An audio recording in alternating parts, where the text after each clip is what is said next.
I'm about to react to this David update case. I don't even know what's been up with him. I seen the case when it first came out, but I ain't really keep up to date. I just seen when it first came out. But here go an update. Let's see how this rock. Now, over the last few months, the David spelled D4Vd case has moved through a lot of different stages. At first, it was intense online speculation about what really happened to 14-year-old Celeste, with constant discussion and headlines coming at us fast. Then it shifted into something more serious: suspect status, sealed records, law enforcement signaling accountability, and after that, things seemed to quiet down, at least publicly. But quiet doesn't mean nothing is happening, because there's been movement behind the scenes. A key witness connected. See, we gotta point out this freakiness right here. He got two speakers on his chest, and he got the hair bust out. Like some pastrami or something, like some hamburger meat. Hey, man. To the investigation was taken into custody before later posting bail. A witness who also happens to be a social media influencer frequently photographed with David. At the same time, family members are fighting court orders tied to the case. And then there's the Tesla, because something has shifted there as well. Ownership of the car has changed, and new questions are now being raised about what evidence may or may have tied to Celeste's death. Not a person of interest, target. The filings state he may have committed a criminal offense in California, which is of course where this heinous crime against this little girl happened. And in these filings, they specifically reference one count of murder, and this is pulled directly from the court documents for this case. David hasn't been arrested or charged in a crime yet. However, when prosecutors label someone a target inside a grand jury proceeding, that tells you where the investigation is pointing. When you take a step back and look at everything together, this no longer feels like the same chapter we were in a few months ago. It feels like a transition. It feels like the case has entered a new phase. But what exactly does that new phase mean for the investigation and for David himself?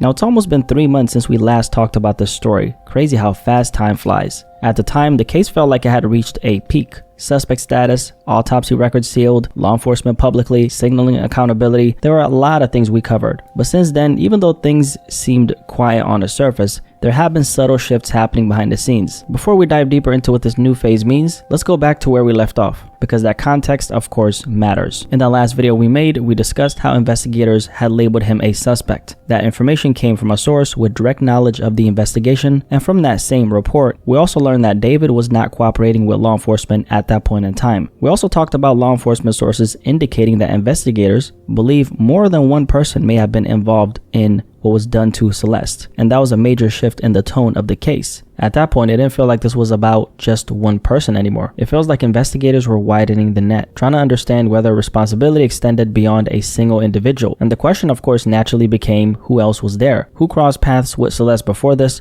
Who might have known something connected to that as well? We learned that the timeline itself may have been a very different one from what people originally assumed. A law enforcement source stated that Celeste may— Yo, this is crazy. This is crazy. Most of the time you see these situations happen, it is it is just like an individual, but sources saying that multiple things must have happened to this lady. I can't even say lady, this girl. She was a girl. Had been deceased for months, dating back to the spring of 2025, even though her remains weren't discovered until September 2025. So that gap raised a lot of questions because we still don't have clear answers about what happened during that period of time. And honestly, that part of the case was one of the most difficult pieces to process. I mean, we're talking about a gap of months. That's not a small window. That's an entire stretch of time where something happened and we still don't fully understand what. We also talked about these sealed autopsy records. As some of you might remember, the LAPD went to a judge and successfully obtained a court order to seal everything connected to Celeste's autopsy. That included the cause of death, the manner of death, the autopsy findings, physical evidence, essentially the entire file. Now, according to the detective behind that request, the reason was to protect the integrity of— I was just talking to my mans about that Take 5 gum. Y'all remember them commercials? I'm gonna throw it in there.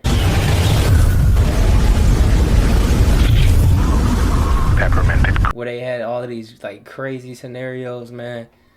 the investigation, especially given how high profile the case had become. He also stated that releasing those details could expose witnesses or informants who were cooperating with law enforcement in the case. And most importantly, investigators formally described this as a murder investigation. Now, given the circumstances, we already knew that, right? But this was the first time it was officially put on record. So that's where things stood at the time, and that's what we last covered in the video that I made. There were a lot of heavy developments, strong signals from investigators, and then silence. But silence doesn't always mean stagnation, because over the past few weeks, things have happened that suggest this case isn't sitting still at all. Let's start with what happened on January 23rd, just a few weeks ago. This dude crazy. This whole little scene right here, that's very, very much murder type stuff.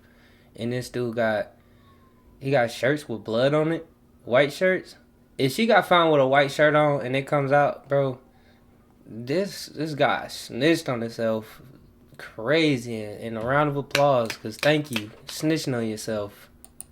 It begins with a social media influencer by the name of Neil Langston, someone who's been photographed around David over the past year and who had already been identified as a key grand jury witness in this investigation. From what's publicly visible, they appear to be friends. How close exactly are they? We don't really know the details. At least they're close enough to take this photo together where David's shirt says, "Sounds gay?" And why is old boy smiling in his mugshot like that? I have a lot of questions. But what we do know is this. In late January, Langston was arrested in Montana, and that's because he had an out-of-state warrant after failing to appear as a witness in Los Angeles. So basically, he was expected to show up and testify in this case, and he didn't for whatever reason. County jail records show he was taken into custody on January 22nd. Shortly after, the Los Angeles Times confirmed that a judge had issued the warrant after he repeatedly declined to testify before the grand jury. Neil was eventually transported back to Los Angeles and released on a $60,000 bond. Now, grand jury proceedings are confidential, so we don't really know what was ultimately discussed or whether he testified once he returned. But here's the key part that stands out, to me at least. Grand juries don't usually issue out-of-state warrants unless testimony is considered important. Basically, they don't go through the process of tracking someone down across state lines unless they believe that person has information they need. Now, that doesn't automatically mean involvement. It could mean timeline, context, communication, movement, something he saw, something he heard, perhaps. I mean, they were friends after all, or possibly more than friends, according to some of his fans on Reddit. But the fact that the court wanted his appearance tells you his testimony mattered to some extent, and that's the piece I'm most curious about. Why? In early February, just a few weeks ago, TMZ published a clip showing Neil Langston walking into court in connection with the Celeste Rivas investigation. Do you think David is innocent? Again, that footage doesn't tell us what was said inside the court. This whole situation ain't funny, but these characters in it are. Like, this guy, he purposely did what he did. They purposely all did what they did, and then these characters is all coming together on some comic book type, movie-esque type stuff. It's crazy to me. This is crazy. Is actively unfolding. Obviously, we don't know what his level of involvement is here, or even if there's one beyond just being called as a witness. But what we do know from previous reports is that investigators were bringing in multiple witnesses as part of this entire case and process. And here's the thing, right? When someone operates at the level that David was, especially in the music industry, since there were a lot of people around him, managers, friends, tour staff, collaborators, etc., there could have been people who saw some things. So the fact that witnesses are being called isn't so strange, and it also doesn't automatically mean guilt. It does, however, mean investigators are building context. Now, a lot of people did question why he initially declined to testify, and I'm very curious about that as well. But the reality is there's a lot of reasons why someone might hesitate in a situation like this, whether it's legal advice, fear of saying the wrong thing, or simply not wanting to be dragged into something this serious, whatever. Now, the witness situation wasn't the only thing that happened, because around that same time, this investigation extended itself into David's actual family. According to the Los Angeles Times, his father, mother, and brother, who all live in Texas, were served grand jury subpoenas tied to this investigation. So basically, California prosecutors want them to testify in this case. But instead of just going along with it, the family pushed back. They not going to court in Texas and argued that forcing them to testify in California would violate their due process rights, meaning in simple terms, they were challenging whether the legal procedure was being handled correctly in their case. However, that challenge didn't change much because on February 9th, the court actually denied it. So as far as we know, they're still expected to show up and testify. And I'm not gonna lie, when I saw that his immediate family was being pulled into all this, it made me pause for a second because you don't usually see investigators bring in parents and siblings this early in the process. Now later on during, let's say, a trial, sure, you might see family testify about someone's character, who they are, their upbringing, things like that. But this isn't that. This is still the investigative phase. And when the immediate family is being brought in at this stage, it usually means investigators believe there's something relevant here, whether that's timeline clarification, communication records, travel details, financial movement, whatever it may be. Again, that doesn't mean wrongdoing, but it does mean that they think there's information in that circle that matters to the case. And when an investigation starts expanding outward like that, from friends to family, that's usually a sign that they're trying to map the full environment around a person. Not just what happened, but who knew what and when things actually happened. And that's the part that stands. I think a lot of people know what happened, and they're not gonna say nothing until everything hit the fan. I mean, his parents, and they hold him down. I mean, what do you expect from your parents? Wrong, right? A lot of people might have their own opinion on it, but I mean, how can you have an opinion on something when it's they kids and not yours? So. Stands out, at least to me. Through all this, by the way, it's important to remember what this case is actually about. A 14-year-old girl, not a grown woman like a lot of these irresponsible platforms are saying. A 14-year-old little girl, a child, lost her life. And I apologize. I said that early on in the video. And I apologize. That's the center of all this. So just keep that in mind as we go through these details. Now, outside of the official court documents and main... Well, you know, when you think about a scenario, your brain kind of go forward. With all the stuff going on right now, I mean, you just gotta, I don't know. Mainstream news reports. There have also been independent updates coming from a private investigator who's been digging into this case on his own. And what he uncovered has to do with the Tesla, the very car where Celeste was found. On its own, it may not seem all that significant, but when you place that next to David now being described as a target in this investigation, that information I believe deserves some attention. So let's take a closer look at what's going on with the Tesla. So the private investigator's name is Steve Fisher, and we've talked about some of his findings before. Now, in late January, he posted something that caught my attention. Now, according to Steve, who did some investigative work, the car was only held by the LAPD for about 48 hours for evidence processing. Now, he says that it was released around September 10th, just 2 days after discovery, and then sent back to the impound lot. To support that claim, he shared what he described as a release receipt, showing the vehicle was cleared and available for pickup around that exact date, which, if accurate, suggests that from that point forward, the car was no longer being held as active evidence. It was sitting in storage, and that timeline matters because if the vehicle was released on September 10th, that would mean it was no longer in police custody before Celeste had even been publicly identified. And I'm not gonna lie, that's where I kind of pause, not as an accusation, just as a timing question, because usually when a vehicle is directly tied to an active homicide investigation. I know I pause it a lot. I'm trying to do it more because it's supposed to be a reaction video anyways. Maybe they knew something we didn't know, and shoot, they want him to come back and pick the car up so they can question him. And you can always hold somebody up to a certain amount of hours. I think it's 48 for most states or whatever. If it's all the same state or what, I think it's 48 hours where you can hold somebody. And I mean, it's a lot. Maybe they'll talk, maybe they won't. I don't know. They always smart with what they do.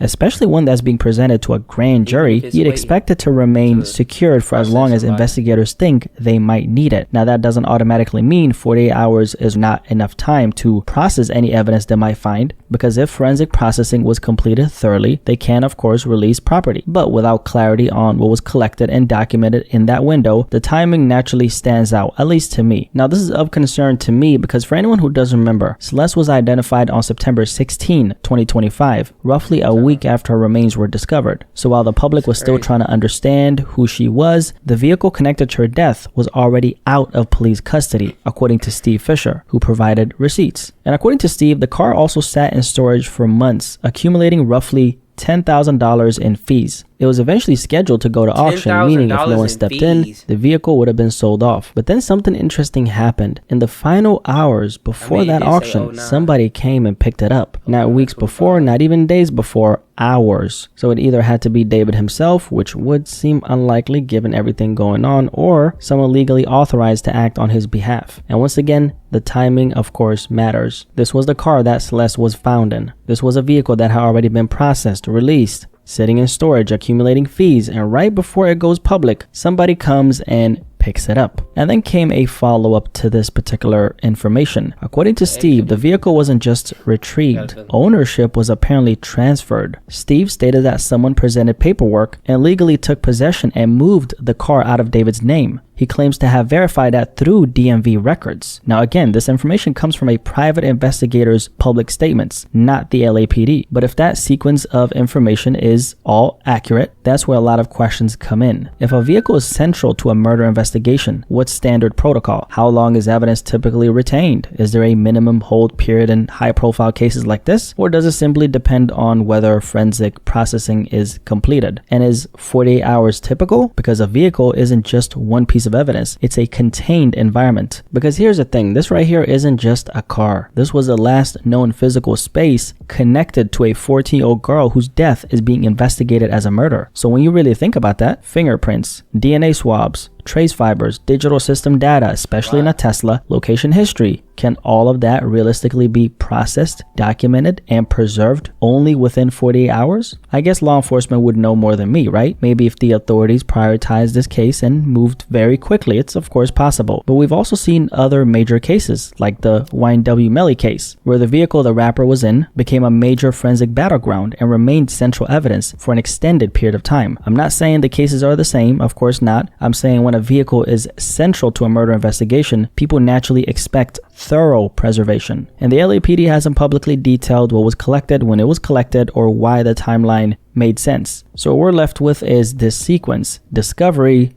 2 days later, release, months in storage, auction scheduled, last minute retrieval, ownership transfer. When you line it up like that, it's hard not to ask questions. And again, I'm not jumping to conclusions. I'm not accusing anyone of anything. I am just asking questions. I'm simply acknowledging that when you line these events up, the timing stands out. And in cases like this, timing of course matters. Because while the Tesla timeline is still being questioned, which has not been formally addressed by law enforcement yet, something major just became public. Newly unsealed court documents now describe David, by his real name David Burke, as the target of a Los Angeles County grand jury investigation tied to Celeste's death. Now that was the word used in these documents: target. And in grand jury language, that word carries weight. It usually means prosecutors believe they have strong evidence connecting that person to the alleged crime. Now the documents go even further. They state he may have committed a criminal offense in California, specifically one count of murder. Now, pause there for a second, because up until now, this case has been very quiet publicly, and we've been sitting with that silence without any real confirmation about where David stands in all of this. And here's some further context. The reason why these documents surfaced is because of the legal fight involving his parents and brother that I told you about earlier, the same family members who were ordered to appear before the grand jury. And through those documents, we also learned more about what it looked like when they found Celeste's body in the...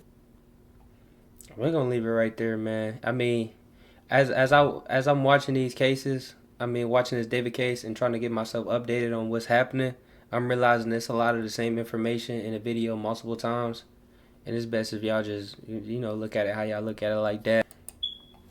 I appreciate y'all for watching my video. If you can, man, comment on it and tell me what I'm doing wrong, man. I know that beeper's still going off in the back. I thought I was supposed to get one battery. I needed two. Hey, I'm about to try to stay focused on this, man. I'm doing it for fun too. This is fun for me. I appreciate y'all. One.